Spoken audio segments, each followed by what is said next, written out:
Library science के 1000 PYQ की series में क्वेश्चन नंबर 1 है कि इनफॉर्मल सेल्फ एजुकेशन किस तरह के लाइब्रेरीज़ में पॉसिबल होता है। तो ये पॉसिबल होता है हमारा पब्लिक लाइब्रेरीज़ में। तो पब्लिक लाइब्रेरीज़ के बारे में थोड़ा और जानते हैं। देखिए, पब्लिक लाइब्रेरीज़ एक ऐसी लाइब्रेरी होती हैं जो जनरल पब्लिक यानी कि आम लोगों के लिए ओपन होती हैं। कोई भी व्यक्ति यहाँ जाकर बुक्स पढ़ सकता है, इंफॉर्मेशन ले सकता है और लाइब्रेरी की सर्विसेज का यूज़ कर सकता है। पब्लिक लाइब्रेरीज़ का एक बहुत बड़ा ऑब्जेक्टिव होता है इनफॉर्मल सेल्फ एजुकेशन को प्रमोट करना। इसका मतलब क्या होता है? इसका मतलब होता है कि लोग बिना किसी स्कूल, बिना किसी कॉलेज में इनरोल हुए अपनी मर्जी से किसी भी टॉपिक के बारे में पढ़कर या सीखकर अपनी नॉलेज को बढ़ा सकते हैं। ये लाइब्रेरीज जनरली गवर्नमेंट या फिर पब्लिक फंड्स, जिसको हम टैक्स बोल देते हैं, उनसे चलती हैं। यानी कि जो टैक्स आप या हम आम लोग देते हैं, गवर्नमेंट को दिया जाता है, उसका ही एक कुछ हिस्सा पब्लिक लाइब्रेरी को मेंटेन और उसको डेवलप करने के लिए यूज़ किया जाता है। पब्लिक लाइब्रेरीज को प्रोफेशनल लाइब्रेरियंस या फिर लाइब्रेरी प्रोफेशनल्स भी बोल दिया जाता है, वो लोग मैनेज करते हैं। ये लोग गवर्नमेंट एम्प्लॉयज़ होते हैं, जिनको हम सिविल सर्वेंट्स भी बोल सकते हैं। और लाइब्रेरी की डेली सर्विसेज को यही लोग स्मूथली चलाते हैं। पब्लिक लाइब्रेरीज का अगर हम मेन पर्पस की बात करें तो वो किसी स्कूल या कॉलेज या फिर किसी रिसर्च इंस्टीट्यूशन की ज़रूरत को पूरा करना नहीं होता। इसका मेन एम होता है लोकल कम्युनिटी और जनरल पब्लिक की इंफॉर्मेशन नीड्स को फुलफिल करना। इसके साथ साथ अगर हम बात करें कि बच्चों में, जो छोटे बच्चे होते हैं, उनमें पढ़ने की आदत और अर्ली लिटरेसी डेवलप करना भी पब्लिक लाइब्रेरीज की बहुत सारी एक्टिविटीज़ में से एक एक्टिविटी होती है। ये पब्लिक लाइब्रेरीज फ्री एक्टिविटीज़ के रूप में ऑर्गेनाइज करती हैं, जैसे कि प्री स्कूल स्टोरी टाइम हो गया, या फिर जहाँ पर छोटे छोटे बच्चे जो होते हैं उनको स्टोरीज सुनाई जाती हैं। इसके अलावा जो है स्टूडेंट्स और प्रोफेशनल्स के लिए एक बहुत क्वाइट स्टडी एरिया या फिर लर्निंग स्पेस भी इसमें प्रोवाइड किया जाता है, जहाँ वो बहुत शांति से पढ़ाई कर सकते हैं या कुछ रिसर्च करना चाहे तो रिसर्च भी कर सकते हैं। पब्लिक लाइब्रेरीज में मेंबर्स को बुक्स और जो भी दूसरी लाइब्रेरी कुछ मटेरियल्स होते हैं उसको कुछ समय के लिए घर ले जाना यानी कि बोरो करना, इसकी परमिशन इसमें दे दी जाती है। इसके बाद उन्हें ड्यू डेट तक उसको वापस रिटर्न करना होता है, जो नॉर्मल एक लाइब्रेरीज में आपको देखने को मिलता है। सर्कुलेशन सेक्शन वाला काम ये सिमिलर कुछ ऐसा ही होता है। अब इन लाइब्रेरीज में रेफरेंस कलेक्शंस भी होता है, रेफरेंस बुक्स जैसे कि डिक्शनरीज, इंसाइक्लोपीडियाज, एटलसेस और हैंडबुक्स। जनरली ये इशू नहीं की जाती, जैसे कि आपको पता है कि रेफरेंस जो बुक्स होते हैं वो आप इशू नहीं करते हैं, इन्हें सिर्फ लाइब्रेरी के अंदर ही यूज़ किया जा सकता है। इसके साथ ही जो भी मॉडर्न पब्लिक लाइब्रेरी अपने यूज़र्स को बहुत सारी मॉडर्न पब्लिक लाइब्रेरीज अपने यूज़र्स को कंप्यूटर्स और इंटरनेट एक्सेस भी प्रोवाइड करती हैं, ताकि लोग जो हैं ऑनलाइन इंफॉर्मेशन और डिजिटल रिसोर्सेज का यूज़ कर सकें। तो आज के टाइम में बहुत सी पब्लिक लाइब्रेरीज जो हैं वो e books, digital databases, free wifi, career guidance sessions, community programs और भी बहुत सारी चीज़ें प्रोवाइड करती हैं। और इसीलिए पब्लिक लाइब्रेरी सिर्फ बुक्स की जगह नहीं है, बल्कि एक कम्युनिटी लर्निंग सेंटर बन चुकी है। तो ये क्वेश्चन भी कभी कभी बन जाता है कि कम्युनिटी लर्निंग सेंटर किस तरह की कौन सी लाइब्रेरी होती है, तो वो भी हमारी पब्लिक लाइब्रेरीज ही होती हैं। क्वेश्चन में पूछा गया है कि कौन सा प्रोटोकॉल रिमोट कंप्यूटर डेटाबेसेस से इंफॉर्मेशन को सर्च और रिट्राइव करने में आपकी हेल्प करता है। मतलब कि आप अपनी लाइब्रेरी के कंप्यूटर पर बैठे हुए हो और आपको किसी दूसरी लाइब्रेरी के डेटाबेस या फिर कैटलॉग में कोई भी बुक सर्च करनी है, तो ऐसे में Z39.50 प्रोटोकॉल आपको रिमोट डेटाबेस से कनेक्ट करके उसमें सर्च करने और इन्फॉर्मेशन या फिर जो भी रिजल्ट है उसको रिट्राइव करने में आपकी हेल्प करता है। और इसीलिए इसका करेक्ट आंसर हुआ Z39.50। Z39.50 मतलब रिमोट डेटाबेस सर्चिंग और इंफॉर्मेशन रिट्राइवल। बाकी ऑप्शंस को भी एक बार देख लेते हैं। SMTP का यूज आप ईमेल्स को सेंड करने के लिए करते हो, और SMTP जो है उसकी फुल फॉर्म होती है simple mail transfer protocol. FTP की बात की जाए तो FTP का यूज फाइल्स को एक कंप्यूटर से किसी दूसरे कंप्यूटर में ट्रांसफर करने के लिए किया जाता है। FTP की फुल फॉर्म होती है फाइल ट्रांसफर प्रोटोकॉल। टेलनेट की बात की जाए तो टेलनेट का यूज रिमोट कंप्यूटर पर लॉगिन या फिर एक्सेस करने के लिए आप करते हो। बस आपको 4 चीजें याद रखनी है कि SMTP आपकी ईमेल्स से रिलेटेड है, Z39.50 आपकी सर्च एंड रिट्राइव डेटाबेसेस से रिलेटेड है, FTP फाइल ट्रांसफर से रिलेटेड है, और टेलनेट आपकी रिमोट लॉगिन या रिमोट एक्सेस से रिलेटेड है। तो अगर एग्जाम में आपसे पूछा जाए search and retrieve information from remote databases, तो आपको बिना कंफ्यूज हुए आंसर लगाना है Z39.50। इस क्वेश्चन में हमसे पूछा गया है कि ऑफिस फॉर इंटेलेक्चुअल फ्रीडम किसकी यूनिट है। तो ऑफिस फॉर इंटेलेक्चुअल फ्रीडम, जिसको शॉर्ट में OIF भी बोल देते हैं, अमेरिकन लाइब्रेरी एसोसिएशन यानी कि ALA की एक यूनिट है। इसका मेन काम है जो हमारी लाइब्रेरीज होती हैं या लाइब्रेरियंस होती हैं उनमें इंटेलेक्चुअल फ्रीडम को प्रोटेक्ट करना। पर इंटेलेक्चुअल फ्रीडम क्या होता है? इंटेलेक्चुअल फ्रीडम का बहुत सिंपल सा मीनिंग होता है कि जो रीडर्स हैं उनको डिफरेंट आइडियाज, ओपिनियंस और इंफॉर्मेशन को फ्रीली एक्सेस और एक्सप्लोर करने का आप राइट देते हो। किसी भी बुक को सिर्फ इसलिए आप रिस्ट्रिक्ट नहीं करते या नहीं करना चाहिए क्योंकि उसमें कुछ कंट्रोवर्शियल या फिर अनपॉपुलर आइडियाज हैं। तो ये होती है इंटेलेक्चुअल फ्रीडम। इसका आंसर हुआ हमारा अमेरिकन लाइब्रेरी एसोसिएशन। बाकी कुछ ऑप्शंस को भी देखें अगर, तो इफ्ला हो गया हमारे पास। तो इफ्ला हमारे पास इंटरनेशनल लेवल पर एक लाइब्रेरी एसोसिएशंस का एक बहुत बड़ा मेजर ऑर्गेनाइजेशन है। सीलिप की बात करें तो यूके की लाइब्रेरी एंड इंफॉर्मेशन प्रोफेशनल्स की ये बॉडी है, और लाइब्रेरी ऑफ कांग्रेस जो है वो हमारे पास USA की नेशनल लाइब्रेरी है।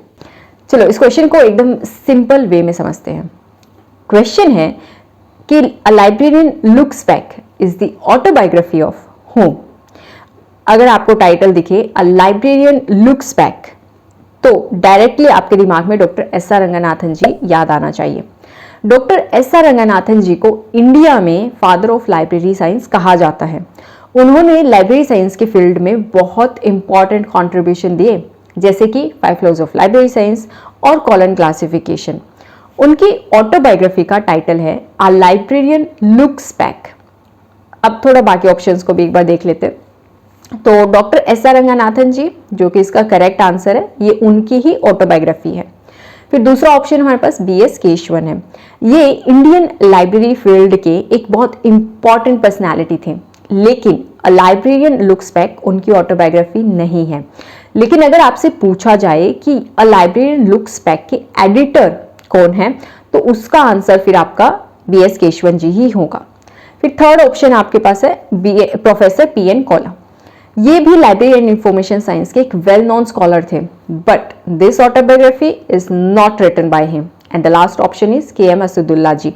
ये भी लाइब्रेरी प्रोफेशन से एसोसिएटेड पर्सनैलिटी थे, लेकिन आ लाइब्रेरियन लुक्स बैक के ऑथर ये नहीं है।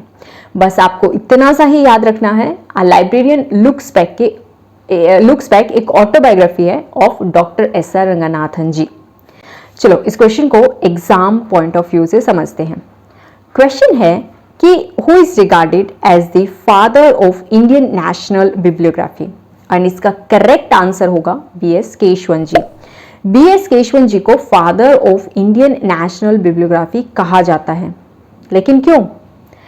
B.S. केशवन जी का इंडियन नेशनल बिब्लियोग्राफी के डेवलपमेंट में बहुत इंपॉर्टेंट कंट्रीब्यूशन था। वो नेशनल लाइब्रेरी कलकत्ता के सबसे पहले लाइब्रेरियन थे और इंडियन नेशनल बिब्लियोग्राफी यानी INB के डेवलपमेंट से बहुत क्लोजली एसोसिएटेड भी थे, एंड इसीलिए उन्हें father of Indian national bibliography के नाम से जाना जाता है और याद किया जाता है। अब एक बार सारे ऑप्शंस को देख लेते हैं। फर्स्ट ऑप्शन है हमारे पास P.N. कौला जी। तो P.N. कौला जी जो थे लाइब्रेरी एंड इंफॉर्मेशन साइंस के एक बहुत इंपॉर्टेंट स्कॉलर थे।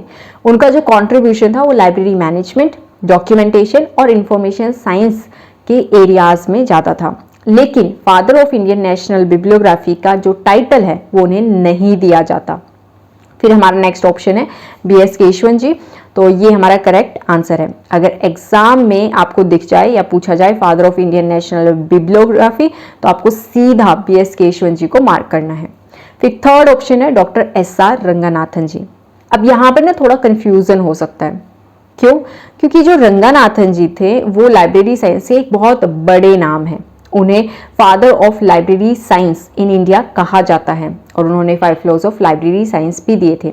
लेकिन इंडियन नेशनल बिब्लियोग्राफी के फादर PS केशवन जी को ही माना जाता है। And the last option is G Bhattacharya, यानी कि गणेश भट्टाचार्य जी। ये library and information science field से एसोसिएटेड स्कॉलर थे, लेकिन father of Indian national bibliography का जो टाइटल है उनके नाम से एसोसिएटेड नहीं है। एग्जाम में आपको याद रखना है कि father of Indian national bibliography यानी कि BS केशवन जी, और father of Indian library science यानी कि डॉक्टर SR रंगनाथन जी। तो हमारा क्वेश्चन है कि लाइब्रेरी साइंस की फील्ड में सबसे पहले पद्मश्री किसको दिया गया था? इसका करेक्ट आंसर होगा डॉक्टर SR रंगनाथन जी। चलो समझते हैं ऐसा क्यों है। डॉक्टर SR रंगनाथन जी को इंडिया में फादर ऑफ लाइब्रेरी साइंस कहा जाता है। उन्होंने इंडिया में लाइब्रेरी साइंस को एक प्रॉपर एकेडमिक और प्रोफेशनल फील्ड के रूप में डेवलप करने में बहुत ही बड़ा कंट्रीब्यूशन दिया। उनके फेमस कंट्रीब्यूशन में 5 laws of library science, colon classification और लाइब्रेरी लेजिस्लेशन के डेवलपमेंट जैसे इंपॉर्टेंट वर्क शामिल है। उनके आउटस्टैंडिंग कंट्रीब्यूशन को रिकॉग्नाइज करते हुए डॉक्टर SR रंगनाथन जी को 1957 यानी 1957 में पद्मश्री से सम्मानित किया गया। और इसीलिए क्वेश्चन में पूछा गया है कि लाइब्रेरी साइंस में कंट्रीब्यूशन के लिए सबसे पहले पद्मश्री किसे दिया गया था? तो इसका आंसर होगा डॉक्टर SR रंगनाथन जी। अब एक बार सारे ऑप्शंस को देख लेते हैं, जिसमें फर्स्ट ऑप्शन है हमारे पास प्रोफेसर PN कौला जी। ये लाइब्रेरी एंड इंफॉर्मेशन साइंस के एक रिनाउंड स्कॉलर थे और उनका सिग्निफिकेंट कंट्रीब्यूशन इस फील्ड में रहा, लेकिन first Padma Shri awardee for the contribution to library science ये नहीं थे। Second option doctor SR Ranganathan ji ही है, जो कि हमारा करेक्ट आंसर है। इन्हें लाइब्रेरी साइंस में एक्सेप्शन कंट्रीब्यूशन के लिए 1957 में सबसे पहले लाइब्रेरी साइंस की फील्ड में पद्मश्री मिला था। फिर थर्ड ऑप्शन है श्री AK मुखर्जी। ये भी लाइब्रेरी प्रोफेशन से एसोसिएटेड एक इंपॉर्टेंट पर्सनैलिटी थे, लेकिन इस क्वेश्चन का करेक्ट आंसर ये नहीं है। And the last option is BS Keshavan ji. इनका नाम इंडियन नेशनल बिब्लियोग्राफी से बहुत ज़्यादा स्ट्रांगली एसोसिएटेड है। उन्हें father of Indian national bibliography भी कहा जाता है, लेकिन लाइब्रेरी साइंस के कंट्रीब्यूशन के लिए फर्स्ट पद्मश्री का आंसर हमारा डॉक्टर SR रंगनाथन जी है। आपको याद रखना है, अगर पूछा जाए first Padma Shri in library science की फील्ड में तो डॉक्टर SR रंगनाथन जी। अगर पूछा जाए father of library science in India, again father of doctor SR Ranganathan ji. और अगर आपसे पूछा जाए 5 लॉज ऑफ लाइब्रेरी साइंस किसने दिए, तो उसका आंसर भी क्या होगा? डॉक्टर SR रंगनाथन जी। क्वेश्चन में आपसे पूछा गया है कि 1957 यानी 1957 में किस यूनिवर्सिटी की सेंचुरी सेलिब्रेशन के टाइम पर Shraddha Ranganathan chair in library science announce हुआ? तो देखिए, इस क्वेश्चन में सबसे इंपॉर्टेंट क्लू है आपके पास Shraddha Ranganathan chair in library science. अब नाम में ही रंगनाथन जी आ रहा है, तो नेचुरली ही डॉक्टर SR रंगनाथन जी से कनेक्शन बनाना है। तो Shraddha Ranganathan chair in library science का जो अनाउंसमेंट है वो 1957 में यूनिवर्सिटी ऑफ मद्रास की सेंचुरी सेलिब्रेशन के ओकेशन पर हुआ था। तो इसीलिए इसका जो करेक्ट आंसर है वो यूनिवर्सिटी ऑफ मद्रास होगा। अब एक एक करके एक बार सारे ऑप्शंस को देख लेते हैं। तो इसमें सबसे पहला जो ऑप्शन है वो है आपका यूनिवर्सिटी ऑफ दिल्ली। देखिए, यूनिवर्सिटी ऑफ दिल्ली जो था वो 1922 में इस्टेब्लिश हुई थी, तो 1957 में सिर्फ 35 इयर्स की हुई। इसीलिए इसका सेंचुरी सेलिब्रेशन तो नहीं हो सकता 1957 में, तो इसका आंसर भी नहीं हो सकता। नेक्स्ट ऑप्शन है यूनिवर्सिटी ऑफ मद्रास, ये हमारा करेक्ट आंसर है। 1957 में यूनिवर्सिटी ऑफ मद्रास की सेंचुरी सेलिब्रेशन का ओकेशन हुआ, क्योंकि ये 1857 में इस्टेब्लिश हुई थी और इसी ओकेशन पर Shraddha Ranganathan chair in library science का अनाउंसमेंट भी हुआ था। फिर नेक्स्ट ऑप्शन हमारे पास यूनिवर्सिटी ऑफ बॉम्बे है। यहाँ पर कंफ्यूजन हो सकता है क्योंकि ये भी इस्टेब्लिश 1857 में ही हुई थी और 1957 में इस यूनिवर्सिटी का भी सेंचुरी सेलिब्रेशन था। और university of Bombay library and information science के डेवलपमेंट से एसोसिएटेड इंस्टीट्यूशन भी है। लेकिन आपको याद रखना है कि जो Shraddha Ranganathan chair in library science particular event है वो यूनिवर्सिटी ऑफ बॉम्बे में नहीं हुआ था, तो वो यूनिवर्सिटी ऑफ मद्रास में हुआ था, ये आपको याद रखना है। फिर लास्ट ऑप्शन हमारे पास है बनारस हिंदू यूनिवर्सिटी, जो कि 1916 में स्टैब्लिश हुई, तो 57 तक 41 ईयर्स की हुई, तो इसका सेंचुरी सेलिब्रेशन 1957 में हो नहीं सकता और इसीलिए ये हमारा आंसर भी नहीं हो सकता, तो BHU भी हमारा आंसर नहीं है। इसके अलावा आप एक और इजी कनेक्शन बना सकते हो, जैसे कि जो रंगनाथन जी थे उनका जो करियर है एंड जो लाइब्रेरी साइंस के का जो डेवलपमेंट है, उन दोनों का ही एक स्ट्रॉन्ग कनेक्शन मद्रास से रहा है। तो इसी के साथ 1957 में यूनिवर्सिटी ऑफ मद्रास जो है उनका 100 साल भी पूरे हुए थे, सेंचुरी सेलिब्रेशन उनका था भी, इसलिए भी ये आंसर ठीक है हमारा। ठीक है, देखो इस क्वेश्चन में आपको नेम चेंज की हिस्ट्री याद रखनी है। क्वेश्चन में पूछा गया है कि इनमें से किस लाइब्रेरी एसोसिएशन ने अपना नाम चेंज नहीं किया है, तो इसका जो आंसर है वो है ALA, अमेरिकन लाइब्रेरी एसोसिएशन। इसकी एस्टैब्लिशमेंट हुई थी 1876 में और इस एसोसिएशन ने अपना ओरिजिनल नाम अमेरिकन लाइब्रेरी एसोसिएशन को कभी चेंज नहीं किया है, तो इसीलिए ALA करेक्ट आंसर होगा। अब बाकी ऑप्शंस को भी एक एक करके समझते हैं। इसमें फर्स्ट ऑप्शन है इफ्ला। 1927 में जब इफ्ला ऑर्गेनाइजेशन इस्टेब्लिश हुई थी तो इसका जो नाम था वो था international federation of library association, लेकिन बाद में 1971 में इसका नाम में एंड इंस्टीट्यूशंस ऐड किया गया और नाम हो गया international federation of library association and institution, इसीलिए इफ्ला ने अपना नाम चेंज किया। नेक्स्ट ऑप्शन है एस्लिप। एस्लिप का ओरिजिनल फुल फॉर्म था association of special libraries and information bureau, लेकिन बाद में 1976 में इसका नाम चेंज हुआ और आज इसका नाम है एसोसिएशन फॉर इंफॉर्मेशन मैनेजमेंट, तो इसीलिए एस्लिप भी हमारा करेक्ट आंसर नहीं होगा। फिर लास्ट ऑप्शन है हमारे पास लाइब्रेरी एसोसिएशन यूके। यूके की लाइब्रेरी एसोसिएशन का जो नाम है वो भी बाद में चेंज हुआ। 2002 में लाइब्रेरी एसोसिएशन का merge institute of information scientists IIS के साथ हुआ और एक नई प्रोफेशनल बॉडी बनाई गई slip, chartered institute of library and information professionals, और इसीलिए ये भी ऐसा एसोसिएशन नहीं है जिसका नाम अनचेंज्ड रहा हो।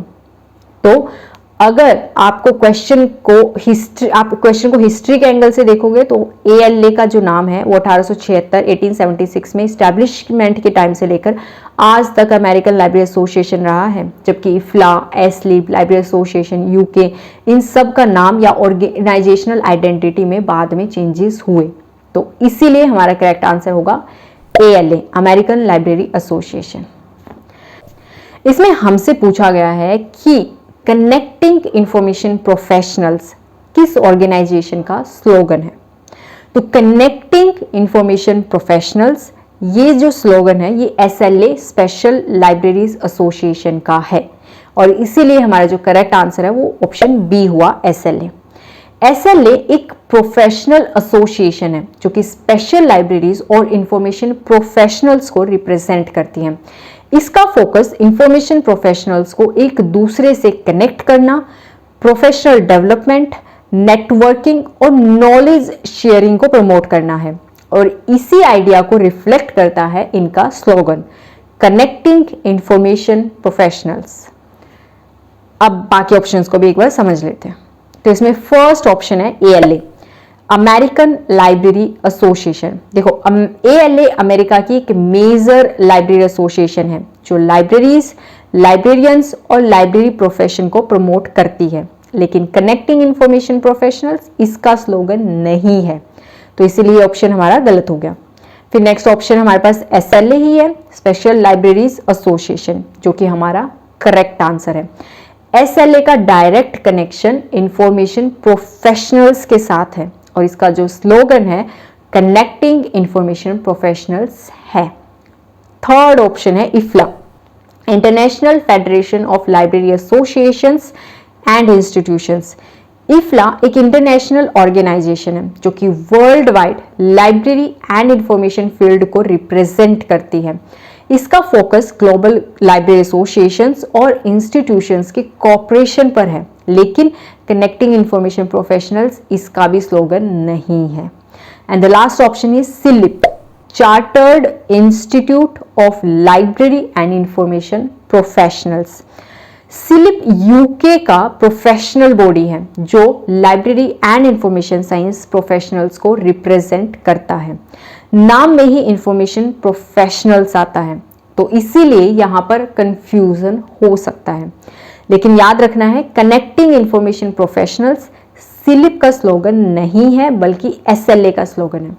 तो एग्जाम में अगर आपसे पूछा जाए कनेक्टिंग इंफॉर्मेशन प्रोफेशनल्स, तो आपको सिंपली एसएलए यानी कि स्पेशल लाइब्रेरीज एसोसिएशन याद रखना है। अब कमेंट सेक्शन में आप मुझे बताइए कि एएलए, इफ्ला और सिलिप का क्या स्लोगन है। क्वेश्चन में आपसे पूछा गया है कि रंगानाथन जी ने Shraddha Ranganathan endowment for library science किस ईयर में फाउंड किया था। तो इसका जो करेक्ट आंसर है वो है 1961। Doctor SR. रंगानाथन जी ने 1961 में Shraddha Ranganathan endowment for library science SRELS की फाउंडेशन की थी। इसीलिए इसका जो ऑप्शन बी है 1961 वो करेक्ट हुआ। अब थोड़ा SRELS को समझ लेते हैं, क्योंकि एग्जाम में इससे रिलेटेड कुछ क्वेश्चंस पूछे गए हैं। Shraddha Ranganathan endowment for library science का जो नाम है वो डॉक्टर रंगानाथन जी की वाइफ डॉक्टर श्रद्धा रंगानाथन जी के नाम पर रखा गया। इसका जो मेन पर्पस था वो था लाइब्रेरी एंड इंफॉर्मेशन साइंस के डेवलपमेंट को प्रमोट करना। ये इंस्टीट्यूशन लाइब्रेरी साइंस की फील्ड में रिसर्च, एजुकेशन, पब्लिकेशन और प्रोफेशनल एक्टिविटीज़ को सपोर्ट करने के लिए इस्टेब्लिश्ड किया गया था। तो जो बाकी ऑप्शंस है 60, 62, 63 ये तो सिंपली इनकरेक्ट ही हो गए। तो SRELS की जो फाउंडेशन है उसका करेक्ट आंसर ईयर क्या हुआ 1961। तो इसलिए अगर आपसे पूछा जाए कि रंगानाथन जी ने किस ईयर में Shraddha Ranganathan endowment for library science को फाउंड किया, तो आपको बिना कंफ्यूज हुए आंसर मार्क करना है 1961। ऐसे ही नेक्स्ट PYQ के लिए हमारे channel library and information science by Tejasvi को कर लीजिए सब्सक्राइब। मिलते हैं आपसे नेक्स्ट क्वेश्चन में। बाय।